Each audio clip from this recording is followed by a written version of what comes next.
नमस्कार, मैं निहाल MP news के खास सेगमेंट न्यूज़ रूम में आपका स्वागत करती हूं। आज हम आपसे इस न्यूज़ रूम में मध्य प्रदेश से जुड़ी तमाम छोटी बड़ी खबरों पर चर्चा करेंगे। तो चलिए न्यूज़ रूम की शुरुआत करते हैं। सबसे पहले जहां भारतीय जनता युवा मोर्चा द्वारा आज हरा भरा मध्य प्रदेश महाअभियान की शुरुआत की गई। कार्यक्रम में सीएम शिवराज भी शामिल हुए। सुबह 10 बजे स्मार्ट सिटी पार्क में पौधारोपण कर अभियान की शुरुआत की गई।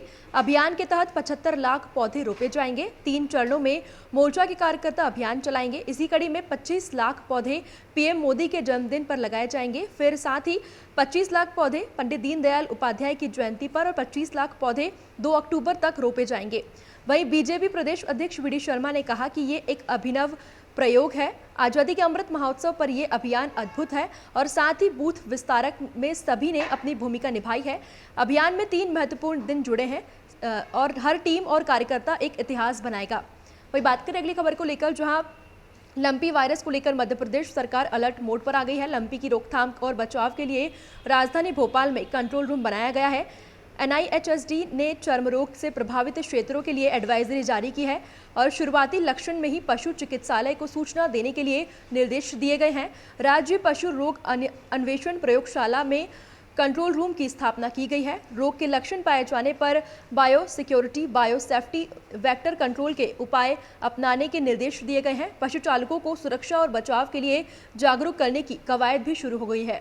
वही बात करें अगली खबर को लेकर, जहां मध्य प्रदेश में चयनित शिक्षकों के लिए अच्छी खबर है। प्रदेश के 1261 नवनियुक्त शिक्षकों की सीएम राइज स्कूल में पदस्थापना के आदेश जारी हो गए हैं। स्कूली शिक्षा विभाग ने आदेश जारी किए हैं। इनमें 12 विषयों के उच्च माध्यमिक शिक्षकों को शामिल किया गया है। पात्रता परीक्षा की रैंक के हिसाब से पदस्थापना की जाएगी और सीएम राइज के खिलाफ खाली पड़े स्कूलों में पदस्थापना की नियुक्ति के लिए शिक्षकों के आवेदन बुलवाए गए हैं। हिंदी के 277, इंग्लिश के लिए 222, राजनीतिक शास्त्र के लिए 93 शिक्षक इनमें शामिल है। 18 जुलाई तक की चॉइस फिलिंग डेडलाइन तय की गई थी। वही बात करें अगली खबर को लेकर, जहां 7 साल बाद निर्वाचित हुई पंचायतों को अब खुद अपनी आय की भी व्यवस्था करना होगी। बिजली का बिल भी खुद चुकाना होगा। केंद्र और राज्य से मिलने वाली अनुदान का उपयोग अब सिर्फ इंफ्रास्ट्रक्चर को बढ़ाने और सामाजिक काम के इस्तेमाल में होगा। राज्य सरकार की तरफ से पंचायतों को गाइडलाइन भेज दी गई है। साथ ही स्पष्ट कर दिया गया है कि आय के संसाधन जुटाने के लिए अब वे ओपन जिम, मैरिज गार्डन के साथ दुकान बना सकते हैं। जिन पंचायतों की आबादी 5000 से अधिक है, वहां मिनी साइंस सेंटर भी खुल सकते हैं। और 5वें राज्य वित्त आयोग का 1900 करोड़ रुपए की किस्त जारी करने के साथ ही यह गाइडलाइन भी तय हो गई है। पंचायत विभाग के अधिकारियों ने कहा है कि यह व्यवस्था पहले भी थी, लेकिन अन्य कार्यों के रूप में दर्ज थी, लेकिन अब इसे स्पष्ट कर दिया गया है। पंचायतें अब परिस्थितियों का भी निर्माण कर सकती है।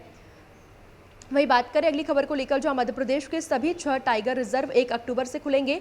टूरिस्ट से शेर, बाघ, तेंदुए समेत अन्य जानवरों से करीब से दीदार कर सकेंगे। इसके लिए 29 अगस्त से ऑनलाइन बुकिंग शुरू होगी। एमपी टूरिज्म की साइट पर जाकर बुकिंग करा सकते हैं और साथ ही एमपी ऑनलाइन पोर्टल के जरिए भी बुकिंग करा सकते हैं। मध्य प्रदेश में 6 टाइगर रिजर्व नेशनल पार्क हैं। इनमें कान्हा, बांधवगढ़, पन्ना, पेंच और सतपुड़ा और संजय डुबरी नेशनल पार्क शामिल हैं। बारिश के दिनों में इन पार्कों के कोर एरिया में टूरिस्टों की एंट्री 1 जुलाई को बंद कर दी जाती है। इस कारण टूरिस्ट कोर एरिया की बजाय बफर जोन में घूम रहे थे। हालांकि उनकी संख्या में 75% तक कमी भी आई है, क्योंकि कोर एरिया में जानवरों की चहलकदमी ज़्यादा होती है। 30 सितंबर तक कोर एरिया बंद रखे जाएंगे। बारिश का दौर थमने के बाद 1 अक्टूबर से कोर एरिया खुल जाएंगे।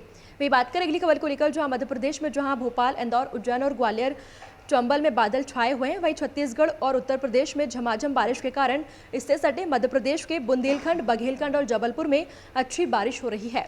उधर पानी की लगातार आवक से जबलपुर में बारगी बांध के 6 और गेट खोलने का निर्णय लिया गया है। बीते 48 घंटे से मानसून इन्हीं इलाकों पर मेहरबान है। रविवार को दिन भर खुशनुमा मौसम रहा। इस सिस्टम के सोमवार को थोड़ा और आगे बढ़ने के आसार हैं। ऐसे में आधे मध्य प्रदेश में अभी बारिश होती रहेगी, जबकि इंदौर, उज्जैन, ग्वालियर, चंबल में फिलहाल ज़्यादा बारिश के आसार नहीं है। अभी स्ट्रॉन्ग सिस्टम नहीं होने के कारण बारिश के 29 अगस्त से 2 सितंबर तक प्रदेश भर में बारिश के ज़्यादा आसार नहीं है। फिलहाल अभी के लिए इतना ही। और भी खबरों के लिए देखते रहिए एमपी न्यूज़। एमपी की नब्ज, एमपी का हाल, मध्य प्रदेश की हर खबर एमपी न्यूज़ टीवी के साथ। लगातार खबरों के लिए सब्सक्राइब करें हमारा YouTube channel MP news TV. Latest updates के लिए बेल आइकन दबाना जरा भी न भूलें।